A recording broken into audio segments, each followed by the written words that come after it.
Hay dioses cuya ira cae con método, como si el cielo llevara cuentas. Hay otros que castigan con paciencia, como si el inframundo tuviera agenda propia. Pero existe uno que no negocia con la lógica, uno que no pregunta, no explica, no avisa. Se limita a moverse, y el mundo entiende. Yo soy susurros del pasado, y esta noche te invito a mirar el mar como lo miraban los antiguos, con gratitud y con miedo. Porque el mar alimenta, guía barcos, sostiene rutas y promesas, pero también traga ciudades, parte flotas, levanta olas que borran nombres en un instante. Esa doble verdad, hermosa y terrible, tenía un rostro, y ese rostro era Poseidón. No lo imagines solo en un palacio bajo las aguas, rodeado de oro y silencio. Poseidón es más que una corona húmeda, es el golpe que abre una grieta bajo tus pies. Es el caballo que nace de la roca, es la sal que no se puede beber cuando más la necesitas. Es el Dios que demuestra, sin palabras, que la naturaleza jamás fue domada. Para comprenderlo, no basta con contar hazañas. Hay que volver atrás, muy atrás, a un tiempo donde todo era demasiado grande. La tierra, el cielo, los dioses y el rencor. Los abuelos de Poseidón no eran ancianos con bastón, sino fuerzas primeras. Urano, el cielo estrellado, y Gea, la tierra fértil. Imagina la escena como la primera presión del universo. Gea emergiendo de la nada, sólida y oscura, y sobre ella Urano extendiéndose como bóveda interminable, cubriéndola, conteniéndola, imponiéndose. De esa unión nació una generación que no caminaba, dominaba. Los titanes. Entre ellos estaban Cronos y Rea, los padres directos del dios marino. Cronos, cuyo nombre lleva el peso del tiempo, era el más joven, y aún así el más peligroso, porque no se volvió rey por herencia, se volvió rey por violencia. Urano temía a sus propios hijos, los mantenía encerrados, hundidos en las profundidades de Gea, como si fueran un error que se podía ocultar. Pero Gea sentía el dolor de esa prisión, y cuando la tierra sufre, conspira. Así nació el plan, una herramienta dura, forjada con intención y una decisión que manchó el origen de la autoridad divina. Cronos alzó el arma y derrocó a su padre. No fue un cambio de mando, fue una amputación del destino. Con ese acto, los titanes tomaron el poder, y el cosmos aprendió una regla cruel. En la mitología griega, el trono no se gana, se arranca. Cronos y Rea, ya instalados en la cima de lo posible, comenzaron a traer al mundo una nueva línea de poder. No eran dioses menores, eran los que después serían llamados olímpicos. Y aquí nace la primera confusión común. Poseidón no aparece de la nada. Viene de una casa donde la sangre y la profecía se heredaban como un apellido. Rea dio a luz a sus hijos en un orden que parecía inocente, pero el orden siempre importa cuando el miedo gobierna. Llegó Hestia, la del hogar, luego Deméter, la del grano. Después Hera, destinada al trono del matrimonio. Y más tarde, los varones que un día dividirían el universo, Hades, Poseidón y Zeus. Pero no hubo calma, porque Cronos, aunque era rey, seguía oyendo el eco del mismo crimen que lo había coronado. La tierra le reveló lo inevitable. Así como él derrocó a Urano, uno de sus hijos varones haría lo mismo con él. Ese conocimiento se volvió veneno. Cronos no esperó a que la profecía creciera. Decidió tragársela. Cada vez que Rea daba a luz, Cronos estaba allí, sin piedad, sin ternura. Tomaba al recién nacido y lo engullía entero. No era asesinato, porque los dioses no mueren así. Era peor, era encierro. Una prisión orgánica, oscura, apretada, eterna. El vientre del propio padre convertido en celda. Hestia desapareció primero, luego Deméter, después Hera. Y cuando llegó el turno de Poseidón, el futuro señor del mar no vio agua, ni luz, ni horizonte. Su primer reino fue la asfixia. Es imposible no imaginar lo que eso siembra en un dios. Piensa en Poseidón, el agitador de la tierra, creciendo no en el océano inmenso, sino en la oscuridad viscosa del estómago de Cronos. Allí no había olas, no había viento, no había espacio, solo el recuerdo de haber sido negado. Hay temperamentos que nacen del capricho. Y hay temperamentos que nacen de una jaula. La furia de Poseidón, esa que no reconoce límites, tiene una raíz. Fue oprimido desde el inicio. Y cuando un poder inmortal aprende el encierro antes que la libertad, lo que viene después no suele ser suave. Rea, mientras tanto, se iba quebrando. Había visto a sus hijos desaparecer uno tras otro, condenados a vivir dentro del tirano. Pero Rea no era solo madre, era titánide, era persistencia, y comprendió que el ciclo no se rompe con fuerza, sino con astucia. Cuando sintió que llegaba el último nacimiento, el de Zeus, Rea huyó. Algunas voces antiguas colocan ese refugio en Arcadia, pero el relato que más se recuerda, el que se repite como una canción antigua, dice que viajó a Creta. Allí dio a luz en secreto, y entonces hizo algo que solo una madre desesperada se atrevería a intentar. Envolvió una piedra grande en pañales, como si fuera un bebé, y se la entregó a Cronos.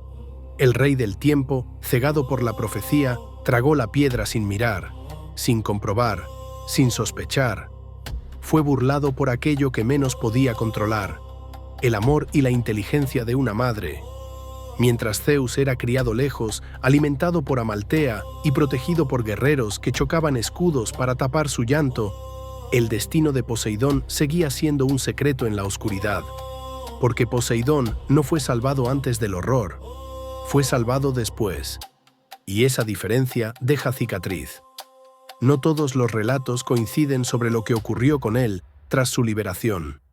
Algunas tradiciones lo acercan a Creta, otras hablan de cuidados extraños, de guardianes marinos, de artesanos del agua. Se menciona a los telquines, seres de Rodas ligados a la magia y a la forja, como si el propio mar hubiera criado a quien un día levantaría el tridente. Otros dicen que una hija del océano lo amamantó, otros que su infancia fue en el fondo mismo del agua, como una promesa temprana.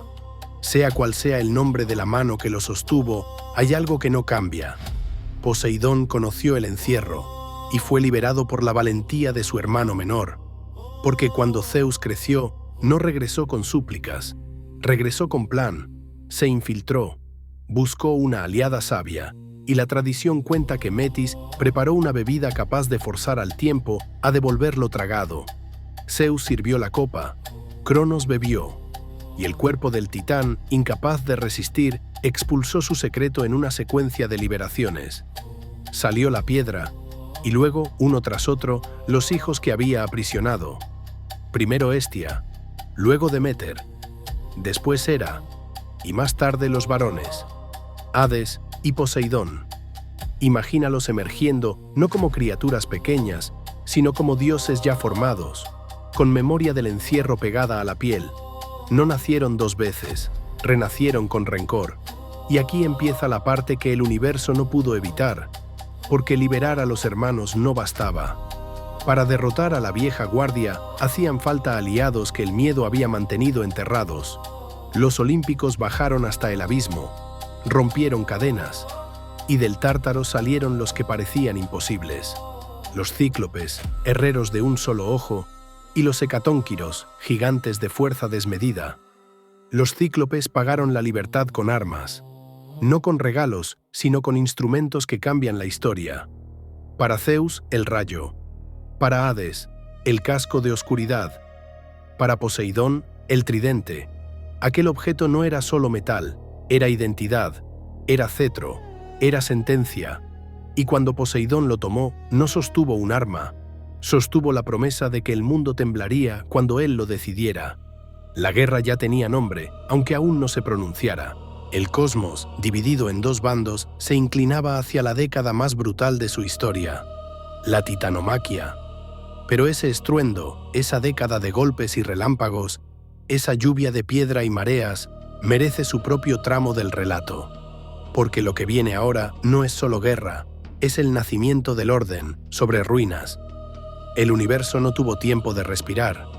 Apenas Cronos devolvió lo que había tragado, la paz quedó descartada como una ilusión. Porque quienes salen de una prisión no buscan diálogo, buscan sentido. y en la casa de los dioses el sentido suele escribirse con derrumbes. Así comenzó la titanomaquia, no una pelea familiar, sino un choque de eras. De un lado, los titanes, antiguos, enormes, acostumbrados a mandar como manda la piedra. Del otro, los olímpicos recién liberados, cargados de memoria y de hambre de futuro. Zeus al frente, sí, pero a su lado estaba Poseidón, con la furia acumulada de la oscuridad y el tridente recién nacido en sus manos. A los griegos les gustaba decir que aquella guerra duró 10 años.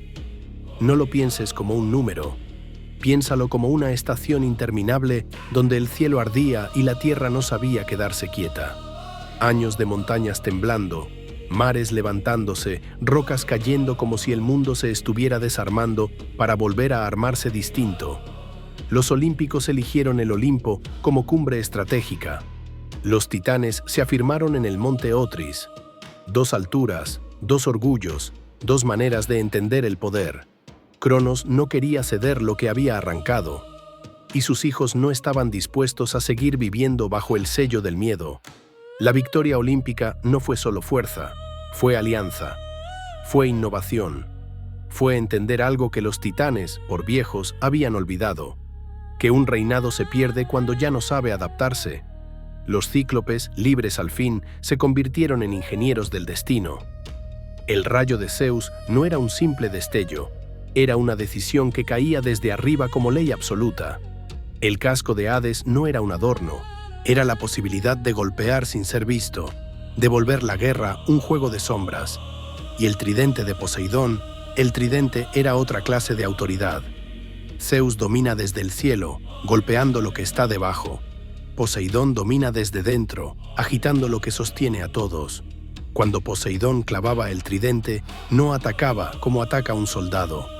Él alteraba la estructura. La roca se abría, la montaña perdía confianza. Las fortalezas dejaban de ser seguras porque el suelo ya no obedecía. Esa diferencia es crucial. El rayo puede destruir, pero el temblor desestabiliza. Y en una guerra, lo inestable mata más lento y más profundo. Los hecatónquiros, por su parte, fueron el exceso hecho aliado. Criaturas con 100 manos y 50 cabezas, nombres que suenan a trueno.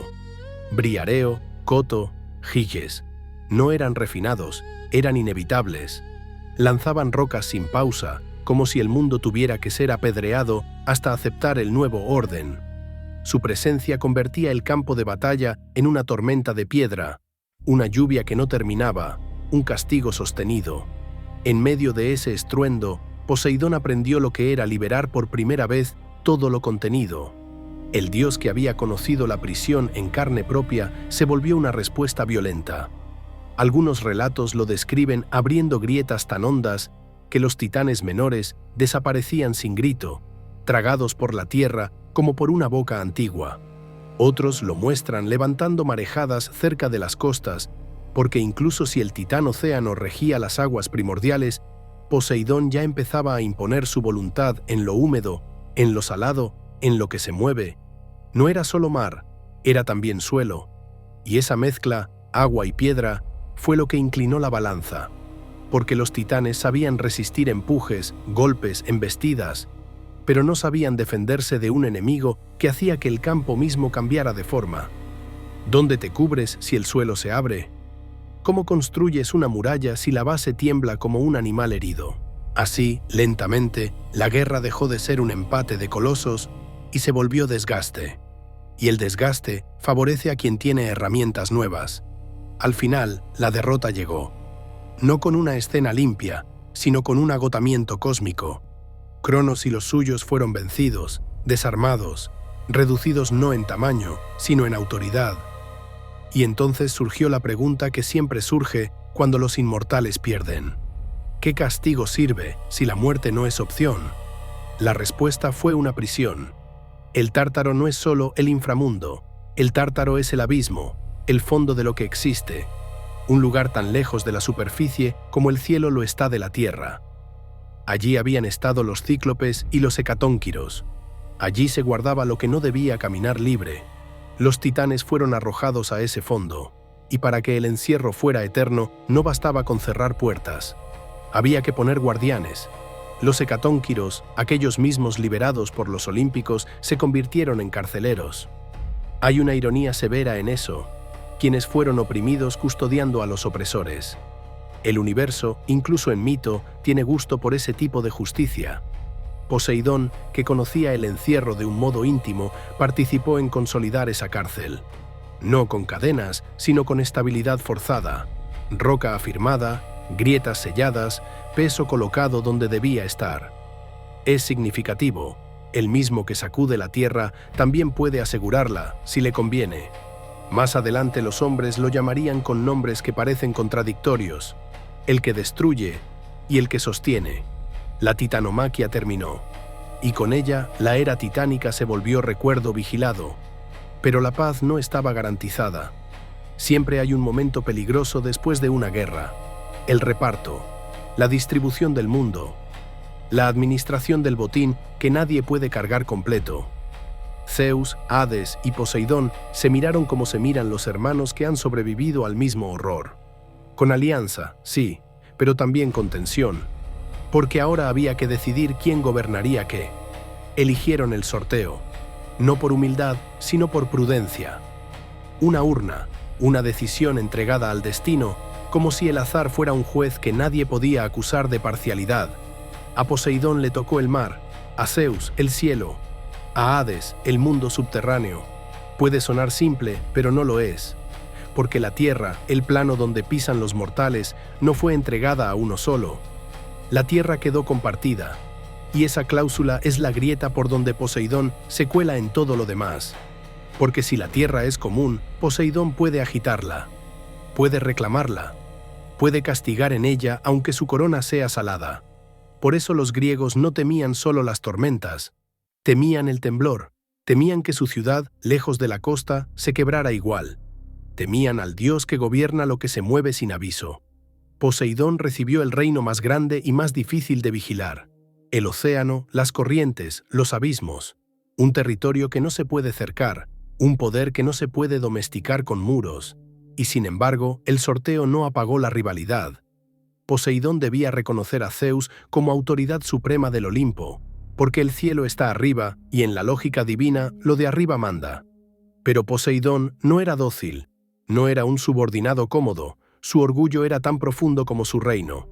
De hecho, a veces Poseidón parecía aceptar el orden, y a veces parecía probar sus límites, como el mar: hoy calma, mañana castigo. Con el dominio en mano, Poseidón hizo lo que todo soberano hace. Estableció corte, levantó casa, reclamó símbolos. Se hablaba de un palacio en las profundidades del Egeo, hecho de metales y piedras que el agua no apaga. Se decía que cuando el dios salía en su carro, el mar se apartaba como si supiera quién lo pisa. Hipocampos, caballos con cola de pez, tiraban de ese carro sobre la superficie sin hundirse, como si la frontera entre agua y aire fuera también su propiedad. Pero un reino no se sostiene solo con arquitectura, se sostiene con alianzas, con familia, con un nombre que acompañe al trono.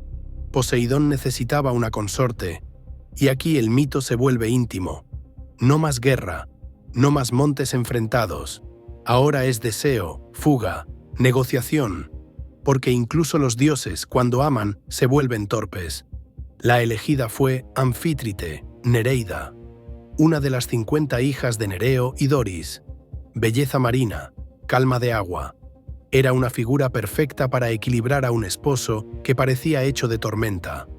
Pero Anfítrite no se entregó fácil. Temió la profundidad, temió el carácter, temió quedar atrapada en un reino donde el humor de un dios podía cambiar el clima del mundo. Huyó. Se escondió lejos, en los confines del océano. Poseidón, por una vez, no se lanzó con violencia. Hizo algo extraño en él. Envió un mensajero. Un delfín, Delfino, criatura rápida y querida por el mar, fue a buscarla. Le habló de realeza, de dignidad, de un trono que no sería jaula, y Anfítrite, convencida o resignada, aceptó. Como recompensa, Poseidón colocó a su mensajero en el cielo, convertido en constelación. Es un detalle hermoso.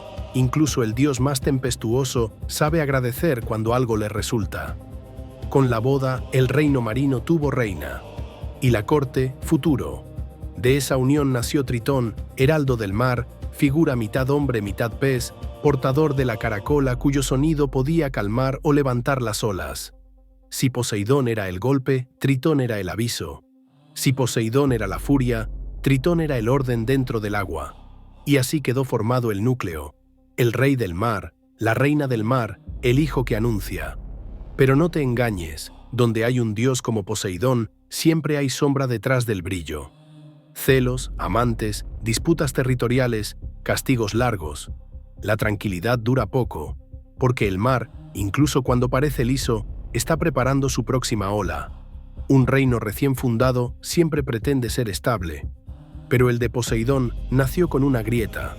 Su dueño era incapaz de quedarse quieto, y el mar, que parece paciencia, es en realidad movimiento constante.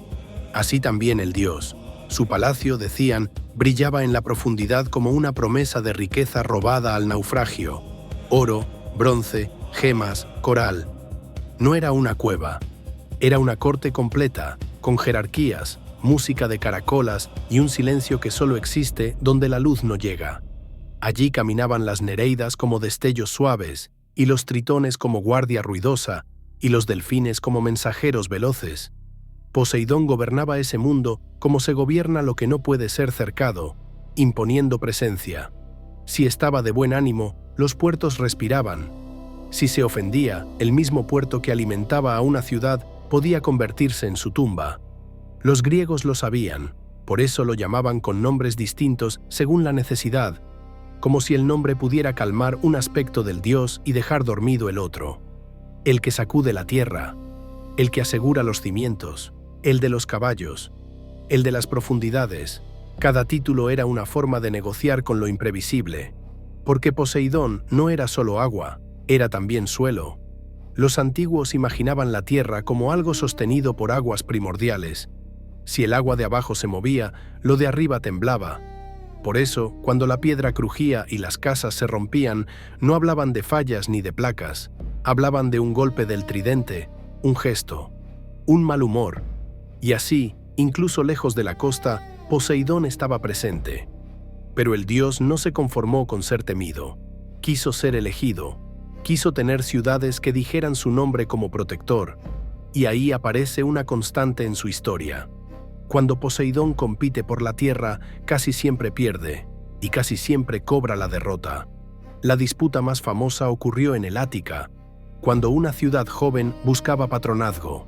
Dos dioses se presentaron, Poseidón con su poder bruto, y Atenea con su mente de estrategia. Era un choque limpio, naturaleza contra civilización, músculo contra inteligencia, ola contra cálculo. La regla fue simple. Cada deidad daría un regalo. La ciudad elegiría el más útil.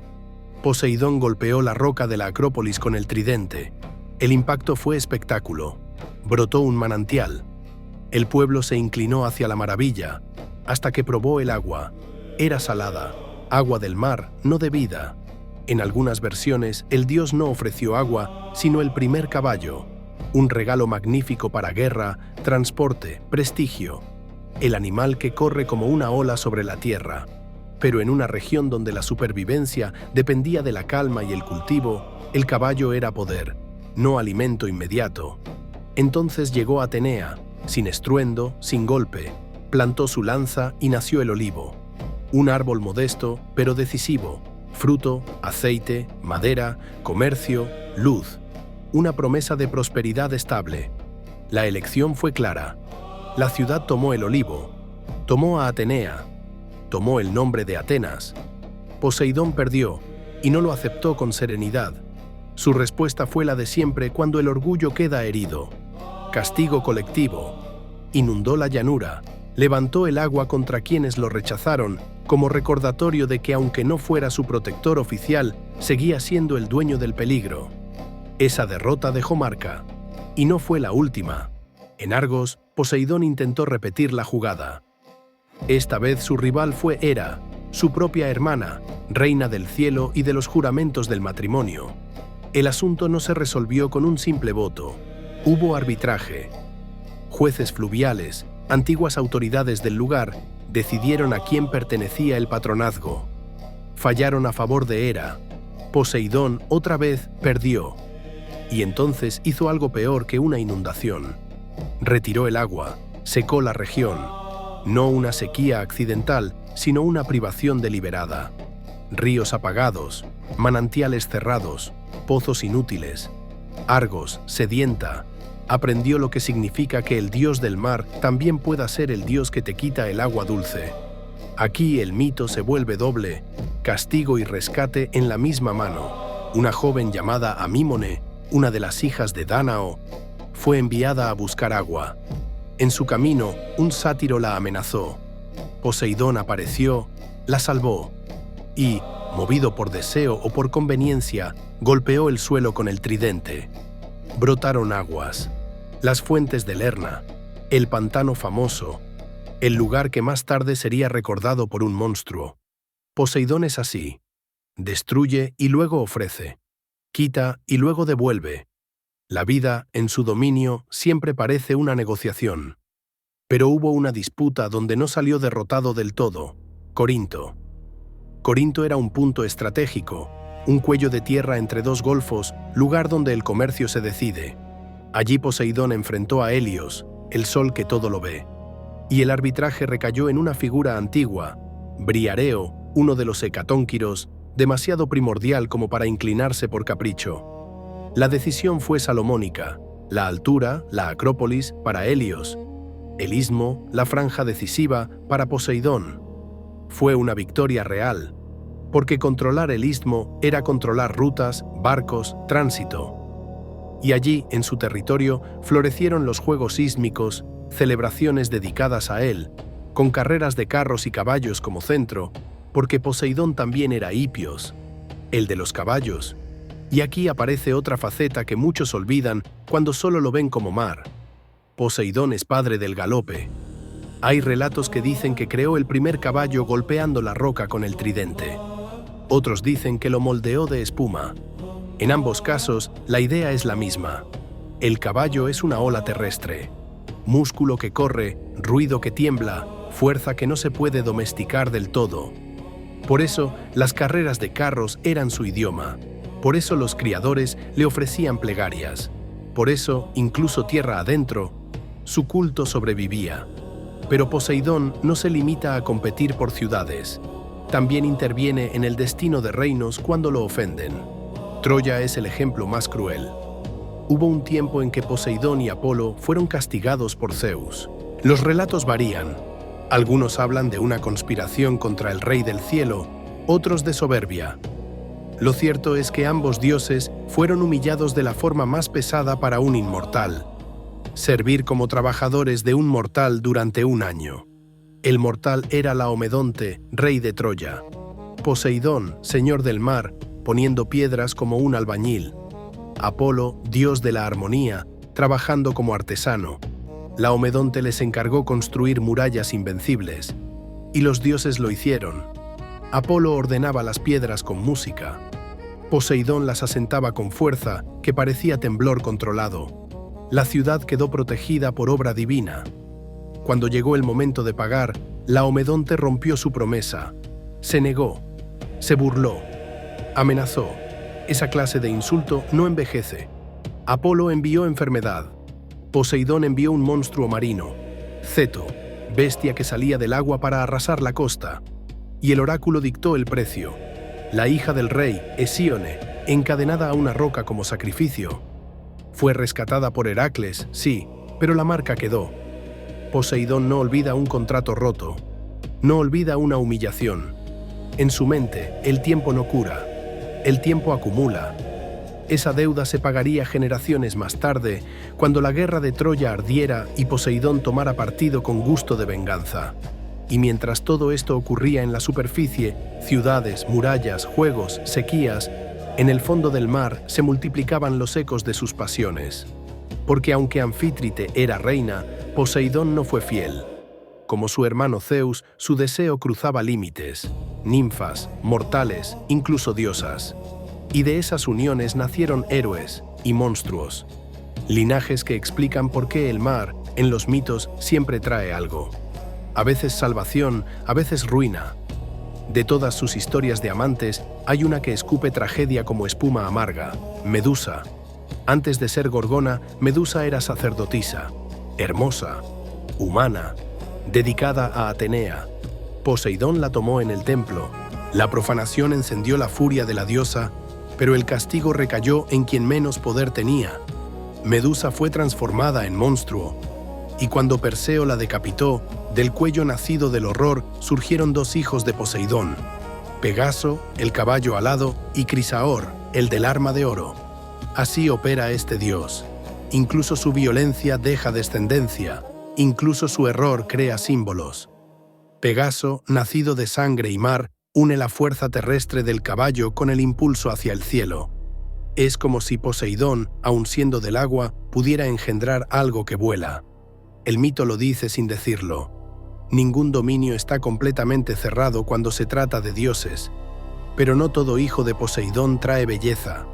Algunos traen persecución. Polifemo, el cíclope pastor de Sicilia, hijo del dios con una ninfa, fue el punto donde Poseidón se volvió enemigo personal de un héroe, Odiseo, y ese rencor, largo como una travesía sin mapa, merece un tramo propio. Antes de llegar ahí, hay que entender otra herramienta favorita de Poseidón: los monstruos como castigo.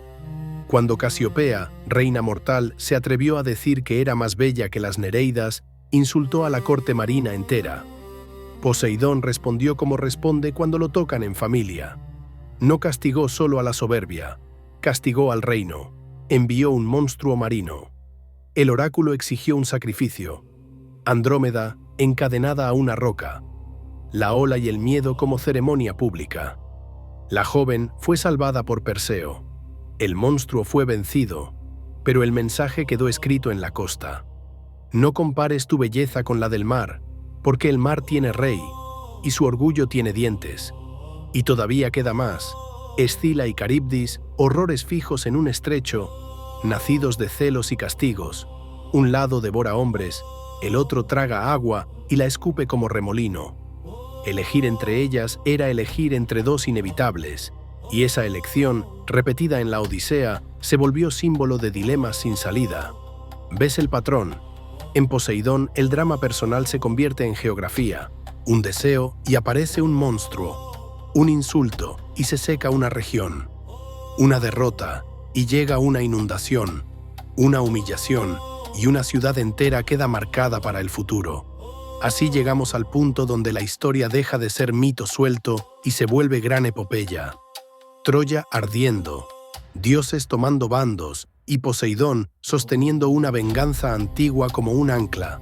Eso, sin embargo, es materia de la próxima parte, porque cuando los dioses entran en guerra con los hombres, el mar se vuelve juez. La guerra de Troya no fue solo un choque de ejércitos, fue una herida abierta donde los dioses metieron las manos. Y Poseidón, que nunca olvida una promesa rota, entró al conflicto con un rencor que había dormido generaciones, pero que jamás se apagó.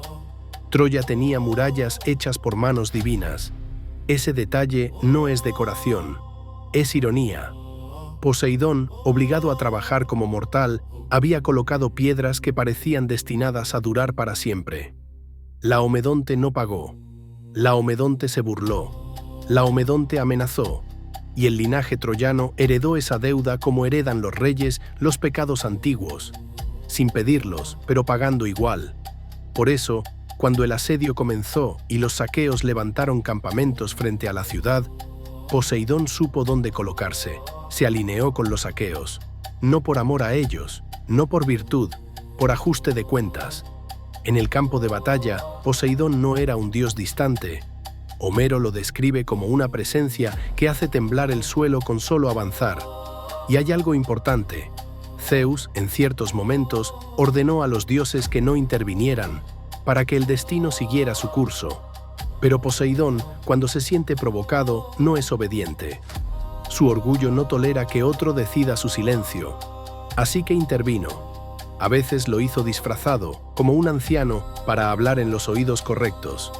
A veces como fuerza pura, infundiendo coraje a los aqueos, sosteniendo sus líneas cuando Héctor empujaba con violencia.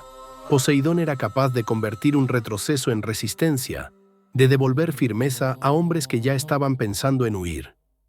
Ese gesto, sin embargo, no era solo ayuda táctica, era desafío a Zeus, porque intervenir contra una orden del Rey del Cielo es decirle al Olimpo entero: yo también tengo autoridad, y Zeus lo sabía. Pero Zeus también entendía algo: aunque sea rey, el océano no se gobierna con decretos. Troya finalmente cayó, como debía caer, no porque Poseidón empujara una puerta en el momento exacto, sino porque el destino y la estrategia humana hicieron su trabajo.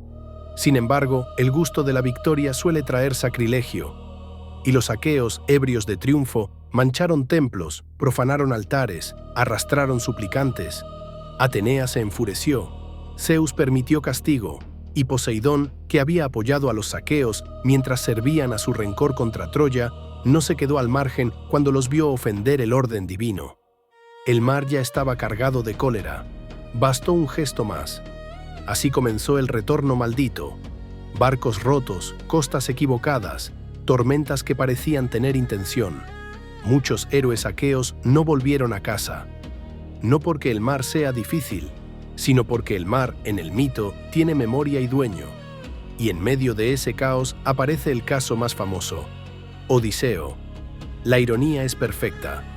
Poseidón ayudó a destruir Troya, pero se volvió el enemigo personal del hombre más astuto de la facción vencedora. La Odisea, en el fondo, es el relato de un mortal intentando cruzar el territorio emocional de un dios. Todo empezó en la isla de los Cíclopes. Odiseo y su tripulación entraron en una cueva buscando comida y refugio. Encontraron a Polifemo, gigante, pastor salvaje, un cíclope distinto de aquellos artesanos antiguos que forjaron armas para los olímpicos. Polifemo era brutalidad sin ley. El cíclope los encerró, mató, devoró. Para Odiseo no era una aventura, era la antesala de la desaparición. Entonces vino la astucia. Odiseo lo emborrachó, le dio vino, le dio palabras, le dio la ilusión de control. Cuando el monstruo cayó, Odiseo tomó una estaca endurecida al fuego y le arrancó la visión. El ojo único se apagó con un grito que pareció sacudir la isla. Hasta ahí era supervivencia. El error fue otro, el orgullo. Cuando Odiseo ya estaba en su barco, cuando la distancia lo protegía, no pudo callar. Se burló. Reveló su nombre. Le dio al enemigo la llave exacta, identidad. Polifemo, ciego y humillado, alzó las manos al mar y llamó a su padre. Le pidió algo simple y terrible: que Odiseo no volviera a casa, y si volvía, que volviera tarde, solo, roto, viendo su hogar convertido en problema. Poseidón escuchó. Para un dios, una ofensa contra un hijo es una ofensa contra la propia autoridad. No importaba que Polifemo fuera monstruo. Era sangre, era linaje, era extensión, y así Poseidón convirtió el viaje de Odiseo en un castigo prolongado. No buscó matarlo de inmediato, porque el destino y la voluntad de Zeus marcaban un retorno inevitable, pero sí podía hacer que ese retorno fuera un camino de espinas. Poseidón usó su herramienta favorita: el mar como laberinto, corrientes desviadas, vientos contrarios, islas que se vuelven prisión, compañeros perdidos uno por uno. Todo eso no era azar, era persecución. Hay un momento especialmente claro. Odiseo, después de dejar la isla de Calipso, navega en una balsa. Poseidón regresa de Etiopía y lo ve. El dios se enfurece con una frase que suena a resentimiento puro: los dioses han cambiado de opinión mientras yo estaba lejos. Y entonces levanta la tormenta. El cielo se oscurece, el mar se hincha, la balsa se parte como madera vieja. Odiseo cae al agua, tragado por olas que parecen manos. Solo sobrevive por ayuda ajena. Una diosa lo sostiene, un velo lo salva, la costa le concede un respiro. Ese es el punto central. Frente a Poseidón, la habilidad humana no basta. Hace falta intervención divina, y aún así no garantiza paz. Odiseo llegó a Ítaca, sí, pero incluso allí el conflicto no terminaba de cerrarse. Un oráculo le impuso una última obligación: caminar tierra adentro, cargando un remo, hasta llegar a un lugar donde no conocieran el mar, donde confundieran el remo con una herramienta de campo. Allí debía plantarlo y ofrecer sacrificio: un toro, un carnero y un jabalí. Solo entonces Poseidón aceptaría una forma incómoda de reconciliación. Observa la imagen: el héroe marino obligado a llevar el símbolo del mar hasta el interior, como si la paz con Poseidón solo se lograra reconociendo su dominio incluso donde el agua no llega. Ese final no es perdón dulce, es rendición ritual. Pero Poseidón no se define solo por perseguir, también se define por engendrar. Y sus hijos, en los mitos, son prueba de su naturaleza. Algunos traen orden, otros traen amenaza. Está Teseo, héroe fundador, con paternidad ambigua, rey humano y dios marino como sombra. Esa ambigüedad era útil, justificaba fuerza fuera de lo normal, valentía que parece heredada, pruebas donde solo un hijo de Poseidón puede sumergirse y regresar. Está Butes, argonauta que se arroja al mar seducido por el canto de las sirenas y es salvado por el propio padre, llevado a otra costa, convertido en fundador. Los hijos de Poseidón a menudo terminan creando linajes en lugares lejanos, como si el mar los dispersara para sembrar historias. Y están los Alóadas, Oto y Efialtes, gigantes nacidos de Poseidón y un deseo mal colocado, creciendo con velocidad monstruosa, apilando montañas para asaltar el Olimpo, mostrando el peligro de heredar fuerza sin medida. Su fin llegó por engaño y muerte entre ellos. Incluso los hijos del mar pueden caer por su propia arrogancia. Ese catálogo de descendencia nos prepara para el mito que parece el sueño y la advertencia definitiva: la Atlántida, porque Poseidón no solo destruye ciudades, a veces las funda. Se cuenta, en el relato transmitido por Platón, que Poseidón recibió una isla como porción de tierra. Allí vio a una mujer mortal, Clito, y la amó. Para protegerla, rodeó su colina con anillos concéntricos de tierra y agua, como si el deseo pudiera volverse arquitectura. De esa unión nacieron 10 hijos varones, organizados en pares de gemelos. El mayor fue Atlas, rey supremo de la isla. Poseidón dividió el territorio entre sus hijos, estableciendo un orden que parecía perfecto: riqueza, leyes, abundancia, puertos, templos, ingeniería del agua y del metal. La Atlántida creció como si el mar hubiera decidido construir una civilización a su imagen. Poderosa, brillante, difícil de alcanzar. Y sin embargo, el mito no permite finales quietos. Con el tiempo, la sangre divina se mezcló con lo mortal y la virtud se fue adelgazando. Los atlantes se volvieron codiciosos, ambiciosos, violentos. Quisieron dominar más allá de su isla. Los dioses se reunieron, Zeus juzgó, y el castigo llegó como llega lo inevitable: terremotos y diluvios. En un solo día y una sola noche, la isla se hundió. Aquí la lección es amarga: el mismo poder que funda puede sepultar. El mismo Dios que rodea con agua para proteger puede cubrir con agua para borrar. Poseidón, en esa historia, es creador y herramienta de ruina. Su tridente sirve para levantar tierra y para partirla.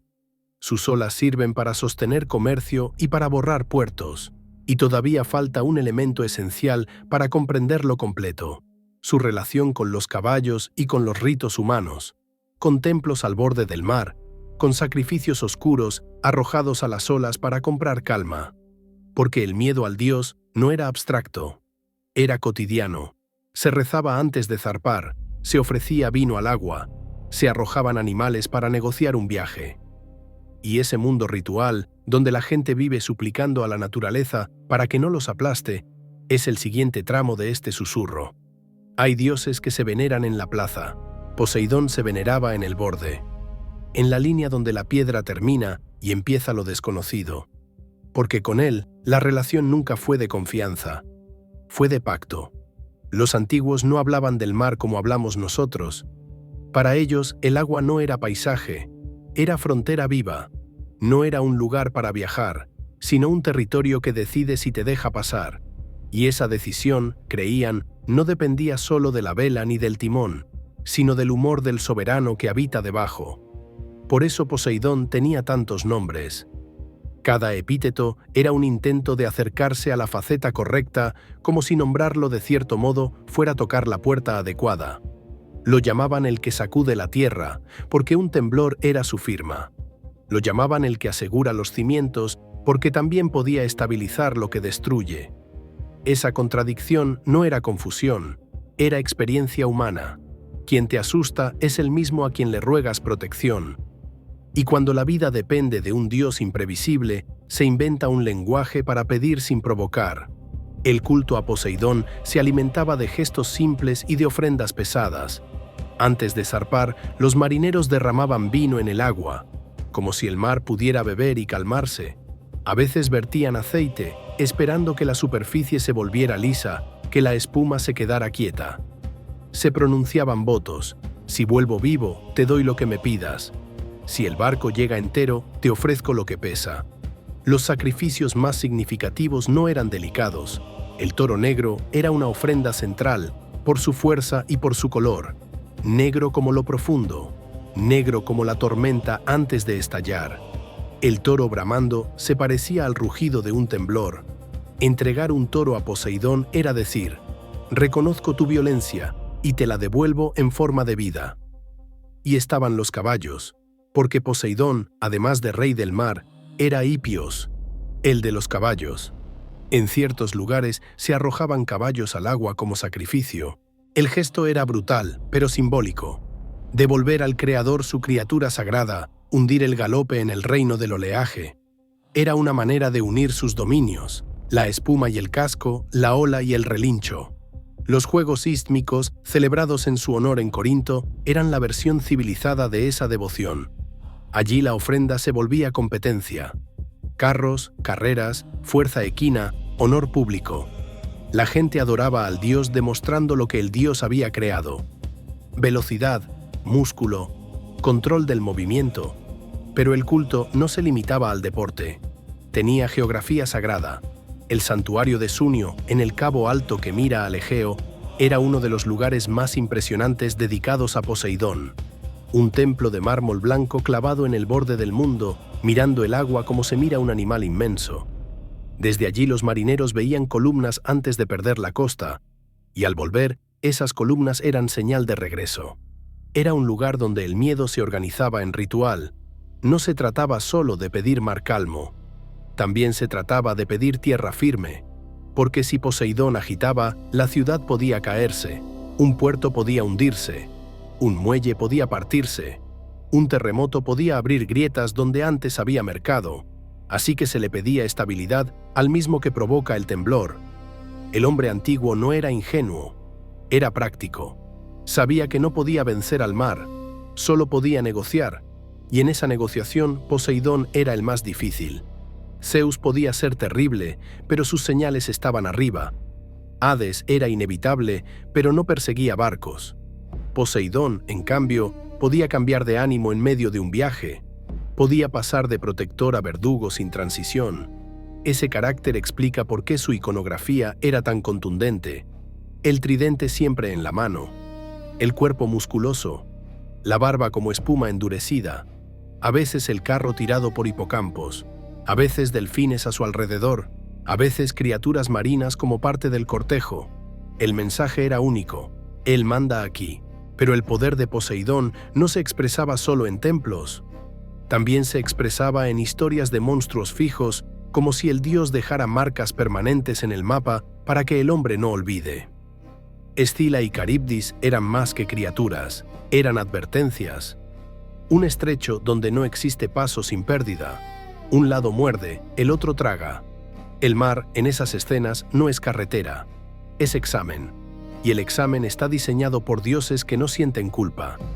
Sin embargo, el mundo marino de Poseidón no era solo terror.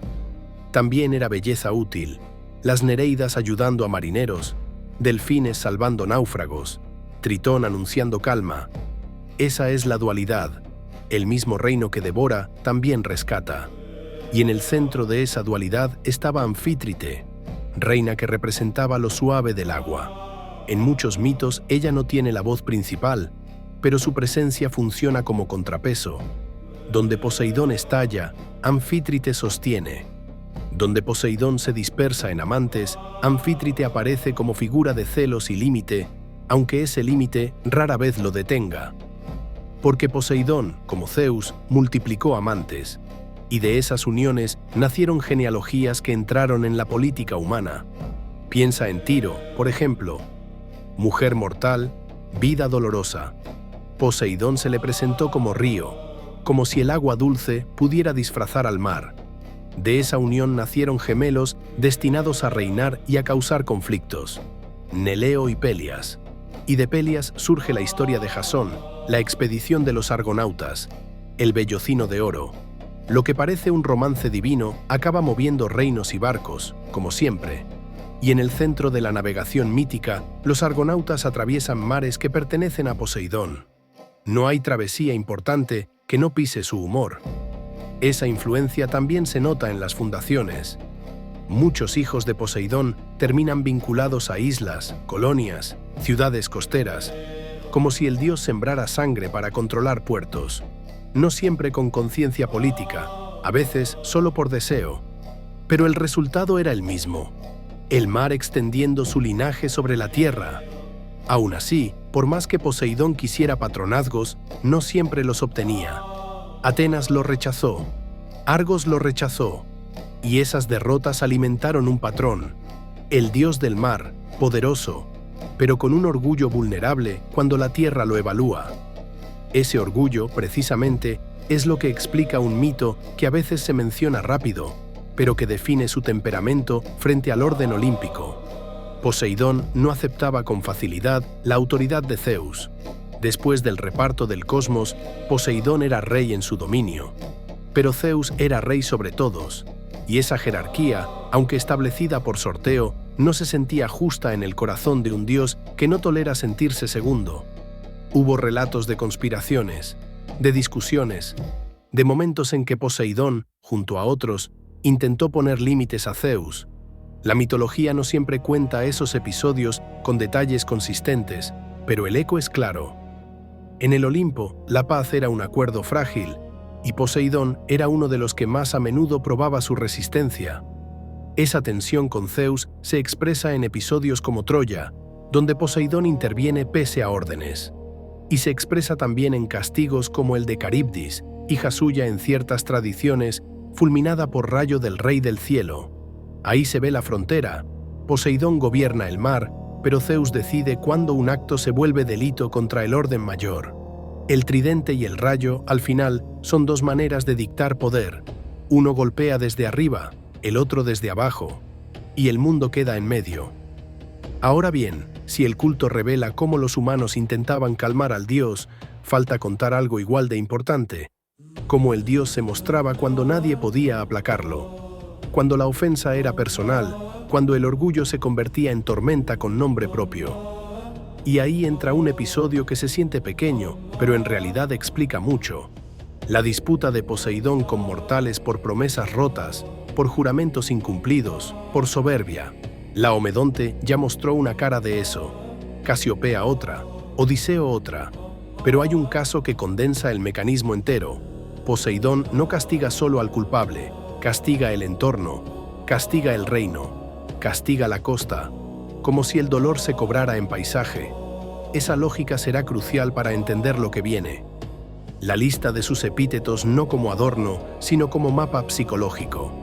El que sacude, el que sostiene, el que alimenta, el que seca, el que da caballos, el que exige sacrificios, el que hace nacer islas y el que las hunde. En la próxima parte descenderemos a su corte y a su herencia. Tritón, las Nereidas, los monstruos, los hijos heroicos y los hijos peligrosos. Y también veremos cómo su figura queda fijada en el arte, en la poesía, en la memoria colectiva, como una fuerza que la gente no puede olvidar aunque deje de creer. Porque hay dioses que desaparecen cuando se apagan los templos. Poseidón no. Poseidón se queda mientras exista mar. Si el Olimpo era una cumbre visible, el reino de Poseidón era un mundo paralelo. Invisible, sí, pero no menos real para quienes vivían mirando el horizonte.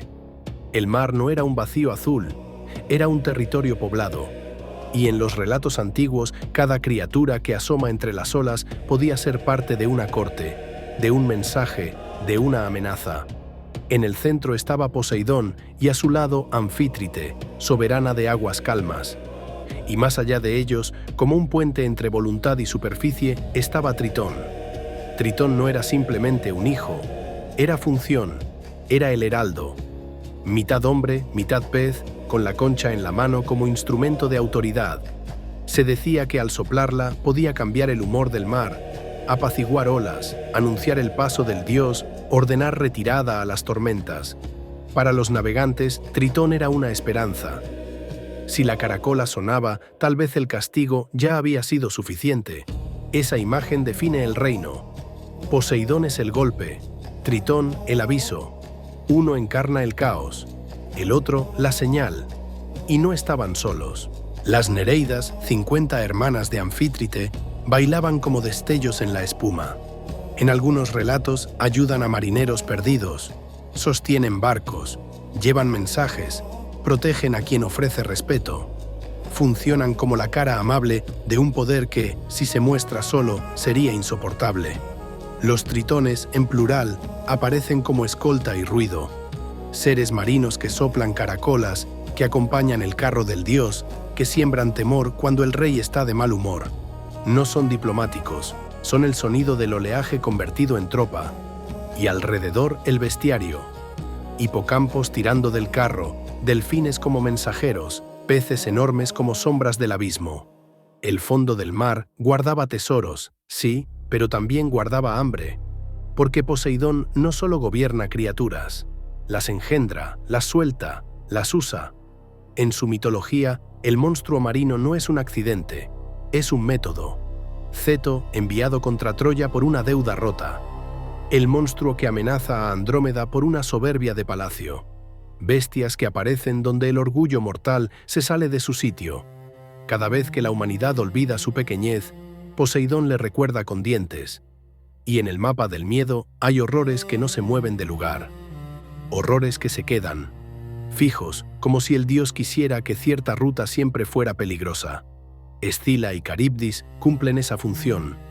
Escila, ninfa transformada en espanto por celos divinos, termina en un estrecho con bocas hambrientas. Caribdis, remolino hecho castigo, traga agua con ritmo brutal y la vomita con violencia. El navegante que pasa no se enfrenta a una sorpresa, se enfrenta a una decisión imposible.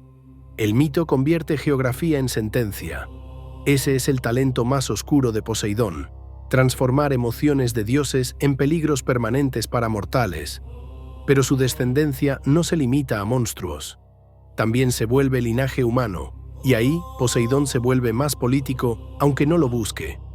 Teseo, por ejemplo, es el héroe que parece pertenecer a dos padres, rey mortal por un lado, dios por otro. Esa ambigüedad no era defecto, era herramienta narrativa.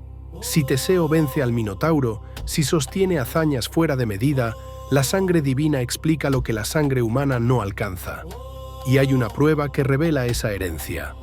El descenso al mar para recuperar un anillo, una inmersión que no mata al que tiene derecho de volver. En esa escena, Poseidón aparece no como enemigo, sino como confirmación. El mar reconoce a su hijo. No ocurre lo mismo con otros descendientes. Polifemo, hijo salvaje, ya encendió la persecución contra Odiseo. Los alóadas, gigantes, amenazaron el orden. Y existe una descendencia aún más inquietante, la que nace de un encuentro con Deméter. Deméter, buscando a su hija perdida, intentó ocultarse como yegua. Poseidón la persiguió como semental. De esa unión surgieron dos figuras, una hija cuyo nombre era guardado como secreto de culto y un caballo extraordinario. Arión, veloz y capaz de hablar. Ese mito no es solo escándalo, es símbolo. Muestra a Poseidón como fuerza que no acepta negación, y al caballo como criatura nacida del cruce entre tierra fértil y potencia marina. Arión aparece luego en historias de héroes, como si un acto oscuro dejara un regalo útil, porque en los mitos nada es limpio. Y luego está Pegaso, que no nace de un parto, sino de una decapitación. De Medusa, castigada por Atenea, brota el caballo alado y Crisaor. Poseidón, incluso cuando actúa con violencia, deja descendencia que se vuelve emblema. Pegaso abre fuentes con el casco y se asocia a inspiración, como si del horror pudiera salir belleza. Esa dualidad, otra vez. Lo mismo que destruye también crea. Ahora bien, si Poseidón engendra héroes y monstruos, también engendra reinos. Y aquí volvemos a la Atlántida, porque su historia funciona como espejo del dios. La Atlántida fue fundada por Poseidón, ordenada por su mano, gobernada por sus hijos. Una civilización que al principio reflejaba virtud, leyes, equilibrio, abundancia. Pero con el tiempo, al mezclarse lo divino con lo mortal, llegó la corrupción. La avaricia hizo crecer la ambición. La ambición pidió conquista. Y entonces el juicio cayó. Aunque Zeus convoca el juicio, el instrumento natural del castigo es Poseidón. Terremoto y diluvio. En un solo día y una sola noche, la isla se hunde. Y el océano guarda el secreto como guarda todo, en silencio pesado. El mito, leído como advertencia, dice algo que parece simple. Si el mar te dio grandeza, no lo desafíes, porque el mismo mar puede cerrar la mano. En el arte antiguo, esa idea se fijó con imágenes claras. Poseidón aparece como hombre maduro, fuerte, barbudo, a veces parecido a Zeus, pero con una energía menos regia y más telúrica, como si el cuerpo fuera parte de la roca. En esculturas famosas se lo ve en postura de lanzar el tridente, capturado justo antes del gesto que cambia el mundo. En cerámicas aparece en su carro, cruzando la superficie, rodeado de criaturas marinas, como si el agua fuera un camino y no una barrera. La iconografía insiste: Él se mueve donde tú no mandas. En la literatura, Homero lo presenta como presencia que hace temblar, como Dios que entra en la batalla y cambia el ánimo de los hombres, como enemigo que persigue a Odiseo con tormentas. La poesía no lo pinta como razonable, lo pinta como fuerza. Y ese retrato explica por qué, incluso cuando el culto se apaga, Poseidón no desaparece del imaginario, porque el mar sigue haciendo lo mismo. A veces calma, a veces ruina. El nombre cambia, la experiencia no. Y aún falta un tramo crucial: cómo Poseidón se volvió símbolo universal. El tridente como emblema de dominio marítimo. El rey submarino como arquetipo repetido. La fuerza del océano convertida en lenguaje moderno, en escudos, en historias nuevas. Pero antes de llegar a ese eco contemporáneo, hay que cerrar el círculo del dios en el mundo antiguo. Sus títulos, sus lugares, sus rituales y la gran lección que los griegos dejaron escondida en todos estos relatos. Porque Poseidón, al final, no es solo personaje, es recordatorio. Recordatorio de que la civilización se construye sobre cimientos que pueden moverse. Recordatorio de que los barcos, por más bien hechos, dependen del ánimo del agua. Recordatorio de que la riqueza puede venir del mar, y el mar puede reclamarla. En la próxima parte iremos hacia ese cierre, el legado, la persistencia, el símbolo del tridente y el motivo por el cual Poseidón sigue vivo mientras exista gente que mire el horizonte con respeto. Hay dioses que se vuelven polvo cuando sus templos caen. Poseidón no, porque Poseidón no depende de un altar, depende de algo que sigue respirando. Mientras exista mar, existe su sombra. Los griegos lo entendieron sin necesidad de filosofía. Lo entendieron por experiencia. Sabían que el océano alimenta, conecta, permite comercio y regreso. Pero también decide cuándo no hay regreso. Por eso, aunque el Olimpo estuviera lleno de nombres, Poseidón era de los pocos que se sentían indispensables en la vida diaria. No era un dios para pensar, era un dios para sobrevivir. Sus títulos lo revelan mejor que cualquier relato. Cuando lo invocaban como el que sacude la tierra, estaban nombrando al miedo puro. El temblor que parte paredes, derrumba columnas, abre el suelo bajo los pies. Cuando lo invocaban como el que asegura los cimientos, estaban intentando cambiar el resultado. Pedir al destructor que, por una vez, sea guardián. Pedir que el tridente no golpee, o que golpee para sostener y no para quebrar. Esa relación es la clave. La devoción a Poseidón nunca fue amor ingenuo. Fue negociación con lo imprevisible, y esa negociación se extendía por el mapa. En Sunio, el templo miraba al Egeo como una vigilancia. No era solo belleza, era advertencia y refugio simbólico. Los marineros lo veían desde lejos y sabían que estaban entrando o saliendo del territorio del dios. Allí se ofrecía plegaria antes del viaje y agradecimiento después del regreso, como si el trayecto fuera una deuda pagada con vida. En el istmo de Corinto, Poseidón era dueño de una franja decisiva. Allí su culto se mezcló con política y deporte. Los juegos ísmicos no eran solo entretenimiento, eran un modo de decir, este paso pertenece al dios. Carreras de carros, caballos, destreza pública. El sacrificio se transformaba en espectáculo, pero el fondo era el mismo: honrar al dueño del movimiento. En islas y puertos del Egeo, su nombre se repetía en juramentos. Un capitán que salía sin ofrenda era un necio. Un pescador que no derramaba aceite o vino era alguien que tentaba la mala suerte. La palabra suerte aquí no significa azar, significa ánimo divino. Y el ánimo podía cambiar. Ese carácter volátil es el motivo por el cual Poseidón terminó funcionando como símbolo universal de la fuerza del océano. No solo en Grecia. En cualquier cultura que vive al lado del mar existe una idea parecida. El agua es vida y es amenaza. Los griegos le dieron rostro, barba y tridente. Nosotros le damos otros nombres, pero la sensación es idéntica. El tridente, en particular, sobrevivió como emblema. Nació como herramienta de pesca, sí, pero en la mitología se volvió cetro. Autoridad de 3 puntas. Y esa imagen se incrustó en la memoria humana como un signo de dominio marítimo. Por eso aparece una y otra vez en escudos, insignias, símbolos navales, relatos modernos. No hace falta creer en Poseidón para entender lo que comunica el tridente. Control sobre lo que no se deja controlar. De la misma forma, el arquetipo del rey submarino, soberano de un reino oculto, aparece repetido en historias posteriores. A veces con otro nombre, a veces con otra moral, pero la idea es la misma. Existe un poder debajo, antiguo, inmenso, ajeno a nuestras reglas. Y ese poder, en los mitos antiguos, siempre tiene una lección. La lección de Poseidón no es teme a los dioses como frase general. Es más específica. Teme a la naturaleza cuando creas haberla domesticado. Porque los griegos podían construir barcos excelentes, podían trazar rutas, podían levantar puertos, y aún así una tormenta podía borrar todo. Poseidón encarna esa fragilidad.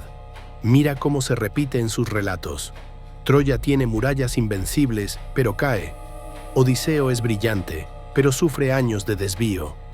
La Atlántida es avanzada, pero se hunde. Atenas elige la sabiduría, pero no puede evitar que el mar siga siendo amenaza. Argos recibe sequía hasta que el dios decide abrir una fuente. Todo gira alrededor de una idea. El hombre no posee el control, solo lo alquila. Y a veces ese alquiler se paga con sacrificio, con toros, con caballos, con vino derramado, con promesas. Por eso Poseidón también aparece como patrón del juramento marítimo. Un contrato hecho antes de zarpar era más que palabra, era pacto con el agua. Romperlo podía costar vidas, porque el mar no perdona a quien lo desafía con insolencia.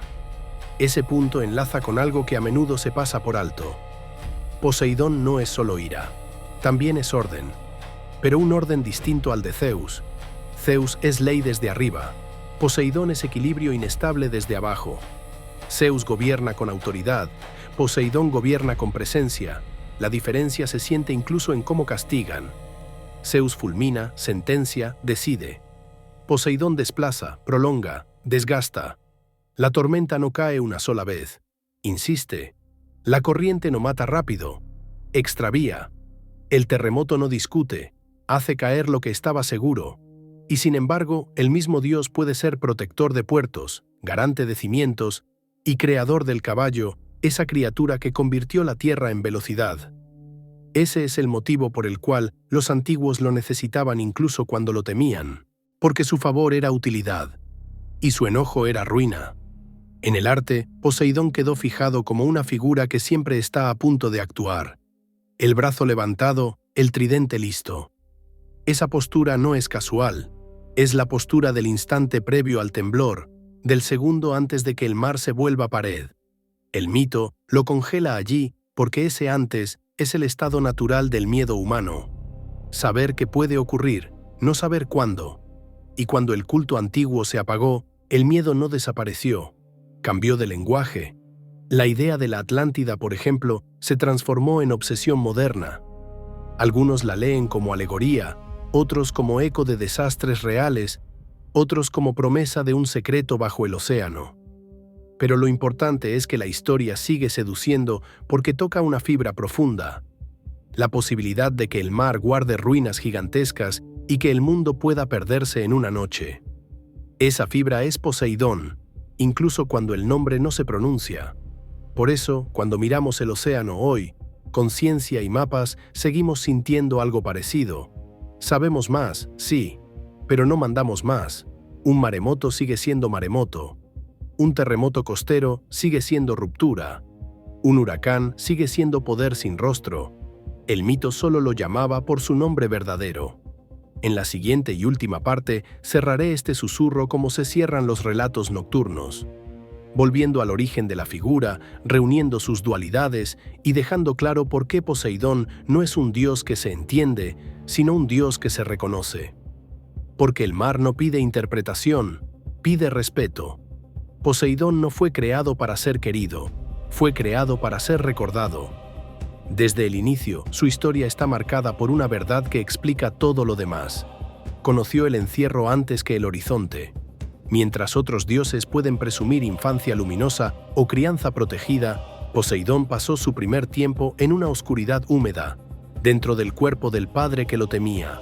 No aprendió calma, aprendió presión, no aprendió espera, aprendió asfixia. Y cuando fue liberado, no salió como un niño.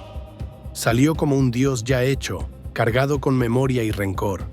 Por eso su temperamento nunca fue suave.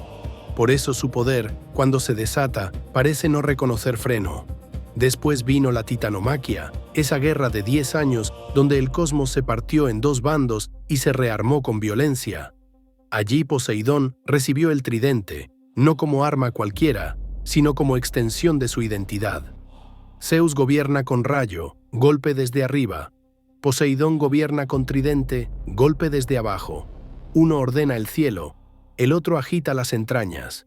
Con la victoria llegó el reparto, el sorteo que dividió el universo.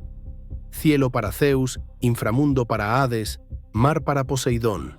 Y sin embargo, la tierra quedó compartida, como si el destino hubiera dejado una puerta abierta para que el dios marino nunca estuviera encerrado en un solo territorio.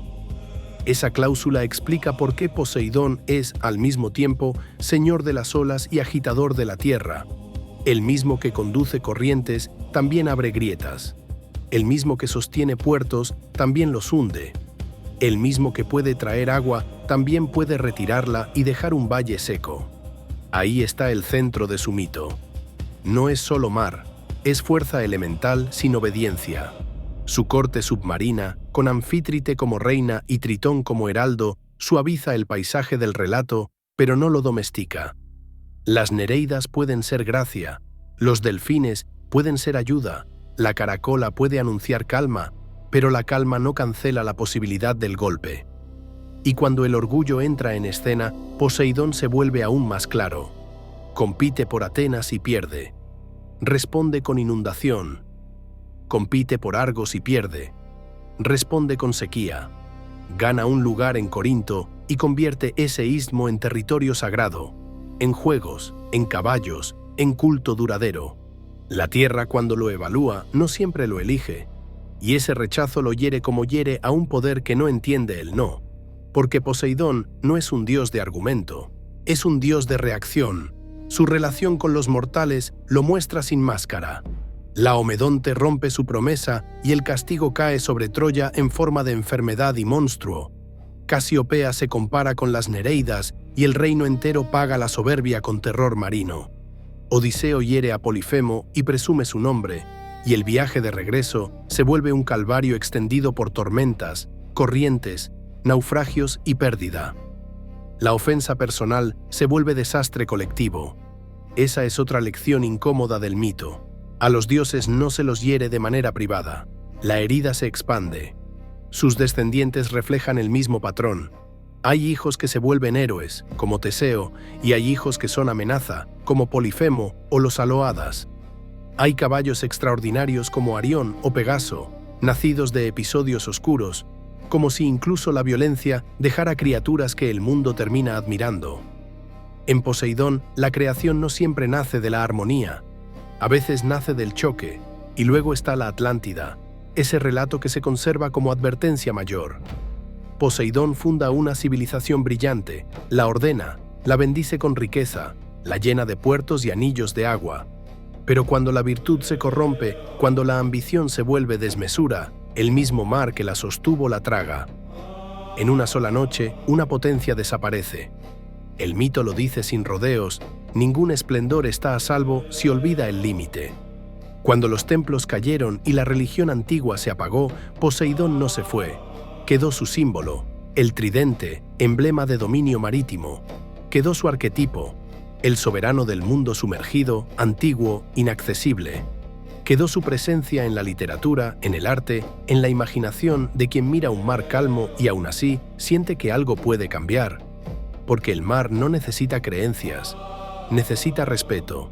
Ese es el motivo por el que Poseidón sigue funcionando incluso fuera de su época. No como figura de culto, sino como nombre para un hecho. La naturaleza es más grande que nuestra voluntad. Podemos navegarla, medirla, estudiarla, pero no domesticarla. Poseidón, al final, es la voz del agua y de la roca diciendo lo mismo. No te pertenezco. Y en esa frase, tan simple, se encierra todo su dominio. Yo soy susurros del pasado, y si este relato te acompañó en la noche, recuerda esto cuando el sueño llegue. En el mundo antiguo, el mar era una frontera con temperamento. Y su temperamento tenía nombre: Poseidón.